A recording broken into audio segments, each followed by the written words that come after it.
Good morning, guys. My name is Jason. I'm the founder of Distress Loan Advisors. If you want to book time with me, there is a link in the notes below, or you can go to jasontees.com and schedule some time with me.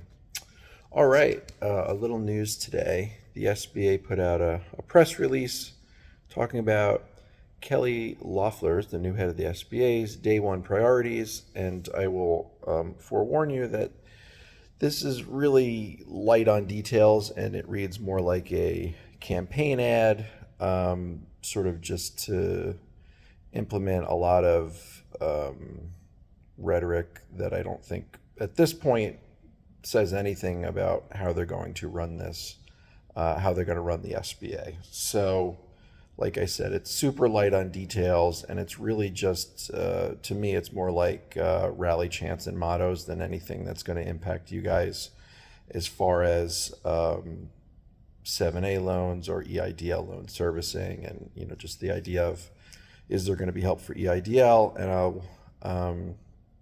I'll save you the suspense. There is no mention of EIDL really specifically and how they're going to handle that, other than just pointing the finger at the past administration for things that went wrong. So with that said, I'll cover some of the highlights. So she starts off with a quote saying that small businesses are the backbone of the economy, which kind of made me laugh. I mean, that is the most stereotypical thing that you're ever going to hear any politician say.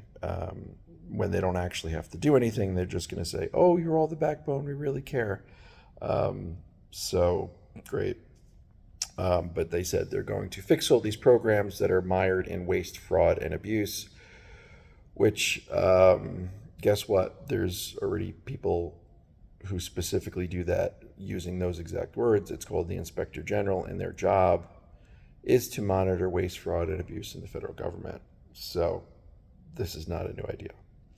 Next, I'm not going to get political, but I do want to point out some things that I'm noticing. One, they want to promote Made in America. Again, this is, this administration's general idea is isolationism. But guess what?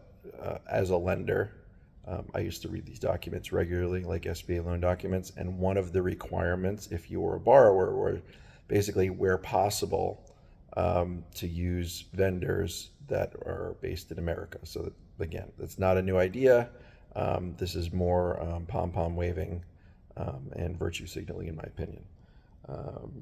They're going to kill diversity programs. They're going to kill green programs. Again, this is just a nod to her boss, and what they're out, making sure that everyone knows that the environment and all that stuff is not a priority, and that coal production and oil and all that is what they want to focus on. So they're cutting any green initiatives or any benefits to working with that stuff.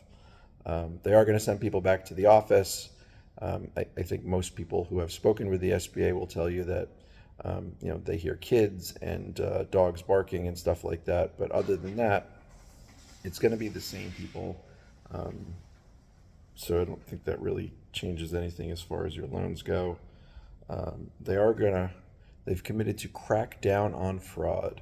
Like I said, the Inspector General already exists. I get articles every single day on people who have committed fraud, and then they're being sued by the local U.S. attorney, and many of them are going to jail. Many of them are paying monetary fines, and they're saying there's going to be zero tolerance, which is laughable, because it's not that the government currently says, you know what, we're going to have some tolerance for fraud. To me, that's just window dressing. Of course, nobody wants fraud, but are they going to catch every single instance of fraud? Absolutely not. Again, remember, they estimated well before the election that there was like $200 million in fraud in the EIDL program alone. So this is not a new concept. This is not unknown. But you have to remember that the reason that there is so much fraud is because they had to make a decision as to whether or not they were going to get this money out the door quickly, or they were going to do robust underwriting, because you can't do both when you've got, there was 3.8 million, I believe, EIDL loans, and that doesn't even include PPP.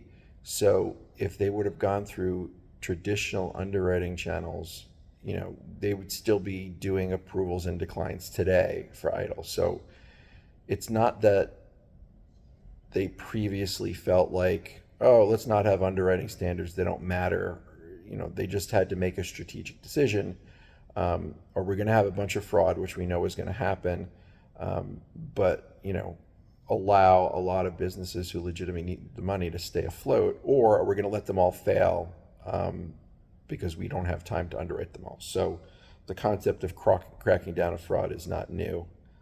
It's well understood. Again, they say they're going to restore underwriting standards. There have always been underwriting standards. I was an underwriter for an SBA lender. They have very stringent underwriting standards to the point that a lot of the times I thought they were overkill. So that's not a new concept or idea. And by the way, the SBA typically does not underwrite loans. The participating lenders underwrite loans, and the SBA just sends them guidelines. And lenders actually have a little bit of latitude. As long as they comply with the SBA guidelines, they can be more or less stringent. That's their call. It has nothing to do with the SBA. What else? They say they're going to cut bureaucratic regulations within the SBA. They didn't say specifically what that means or how it's going to manifest. So again, as far as our loans go, servicing of your loans, there's really nothing to it. And then finally, and again, I try not to be political, but this is ridiculous. They're going to ban illegal aliens from getting SBA loans. Guess what, folks? Never been allowed, ever. Never been a thing. And they're going to also ban hostile foreign nationals. So this is more just, again, this is more like a political rally statement. This is not policy. So anybody who thinks that illegal aliens were able to get SBA loans in the past, you are mistaken. It's never been a thing. And I guess I would just say, I wish we could just stay focused on what the intention of the SBA is, which is to promote small businesses, and we could keep this, culture war stuff out of it, because I don't see how this helps, the guy who's got a pizzeria with an EIDL loan, honestly.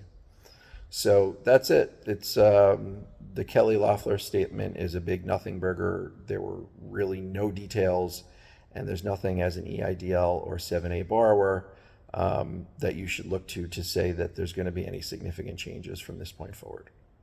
So that's it. Thanks for checking in, and I hope to have some more deep in the weeds details, whether it's 7A or EIDL at some point, and when I do, I'll come back and I'll share it with you guys. Thanks for checking in.